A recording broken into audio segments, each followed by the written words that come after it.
Tips already coming in one day after authorities in Steuben County identified a woman found dead nearly 20 years ago. Up until recently, the investigation was considered a cold case. But now the Steuben County Sheriff's Office is renewing its efforts to figure out how Tina Kavanaugh died. WANE 15's Steuben Police spoke to detectives about where they go from here, and he's live in the newsroom. Ruben? Yeah, Dirk and Tara, the mystery surrounding what happened to Tina Kavanaugh, who was from Detroit, is only partially solved. Her family now knows where she's been the last 20 years, but now investigators want to answer other questions like how she died and how she ended up in that field. We are almost 20 years since that day in September that started this whole thing. And now, nearly 20 years later, Steuben County authorities can finally put a name to a body found in a field northeast of Angola in 1999.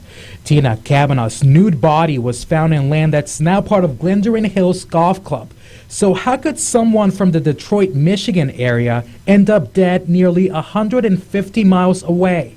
It's a question detectives in Steuben County want to get answers to now. We know who she is, but we need to get those questions answered of, how did she get down here? Why was she down here? Was there anybody in the area that she knows? Was she visiting somebody? Detective First Sergeant Chris Emmerich delved himself into the case a year ago. It was then that he contacted Parabon Nanolabs, the same company used to identify April Tinsley's killer.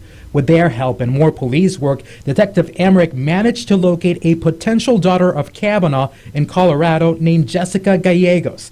DNA testing determined it was a match. After 20 years, she was just, trying to comprehend everything to come to grasp that she might have actually finally found her mother. Last month, Detective Emmerich took Jessica to Kavanaugh's gravesite in the field she was found in 2 decades ago.